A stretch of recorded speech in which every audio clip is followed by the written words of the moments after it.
Good evening. Welcome to Kaidan, Japan. Tonight I have another Japanese ghost story, one of the country's most famous urban legends.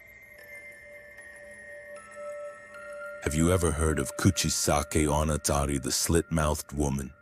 It's a legend that terrified children all across Japan during the late 1970s. People said that if you were walking alone at night, a woman wearing a surgical mask would stop you. Then she would ask, "Am I beautiful?"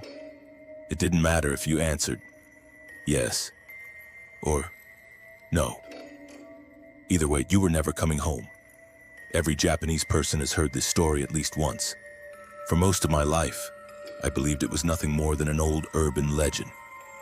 Until that night.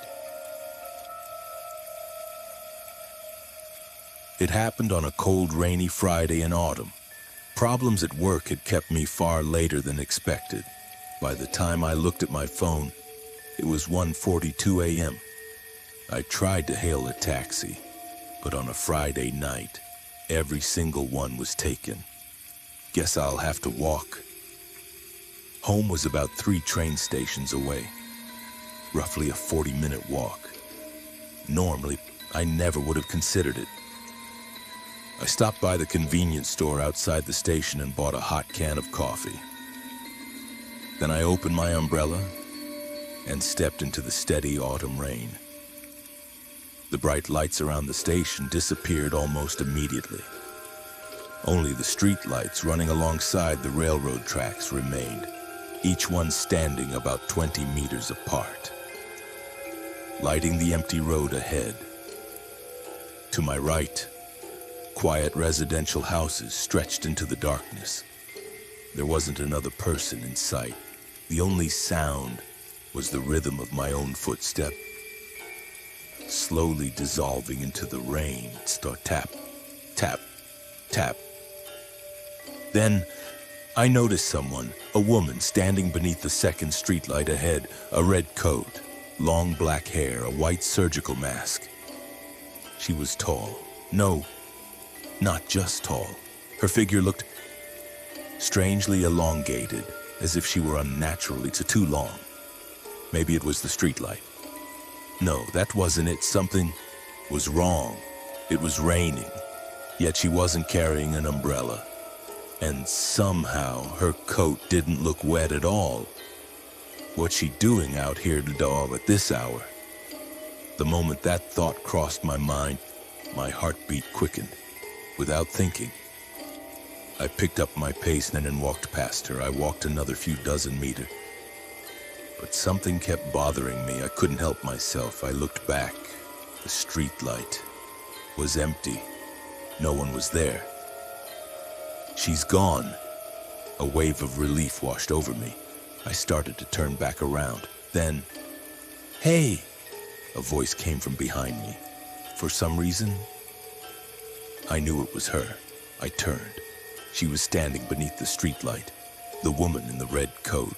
Her mouth was hidden behind the white mask.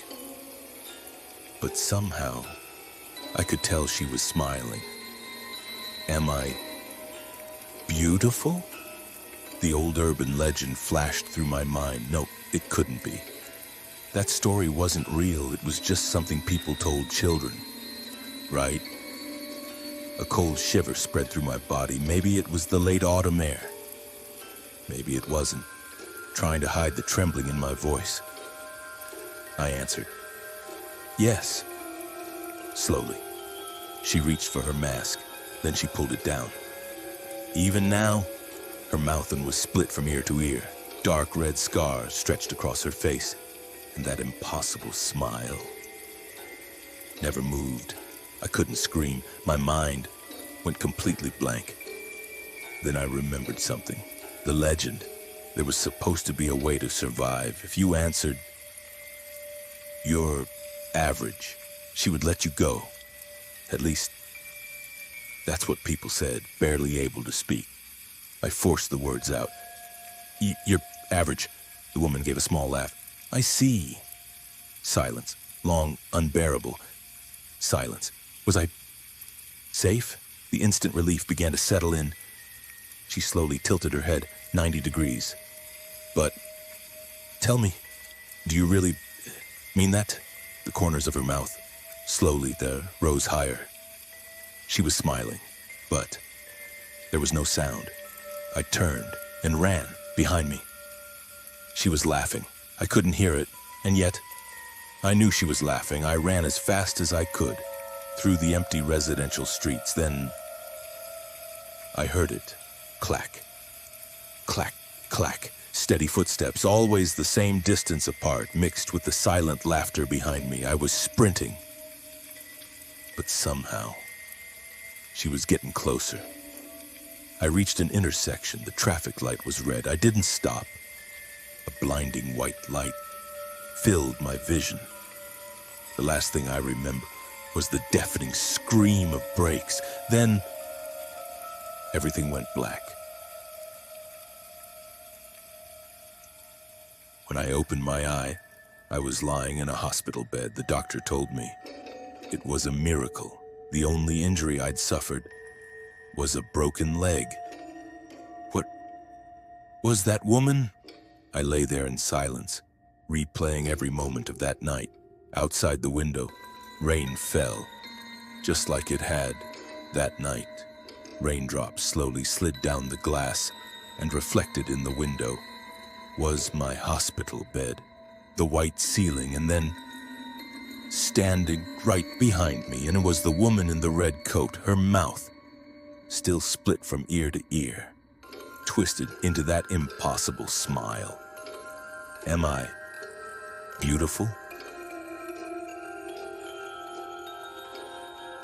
The story of Kuchisake-onna, the Slit-Mouthed Woman, is one of Japan's most famous urban legends.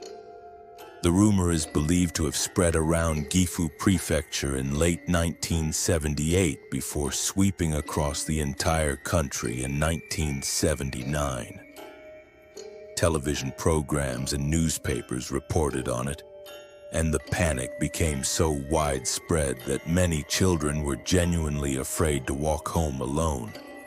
In some areas, schools organized group walks home, and local police even increased neighborhood patrols. At the time, it wasn't unusual for Japanese children to walk home by themselves. Because of that, many people believe the legend also served as a warning: never follow a stranger. Over the years, countless versions of the story have appeared. Some say chanting, pomade, 3 times will make her disappear. Others claim throwing a piece of Becco candy gives you enough time to escape. And one version says, if you answer, your average, she'll spare your life. The details change from one region of Japan to another, even today. New variations of the legend continue to appear. So, what about you? If you were walking home late at night and someone suddenly asked you, "Am I beautiful?" what would your answer be? Let me know in the comments below. If you enjoyed this story, please consider subscribing to the channel and leaving a like. It really helps. Until next time, take care. And if you ever find yourself walking alone, late at night, whatever you do, don't look behind you.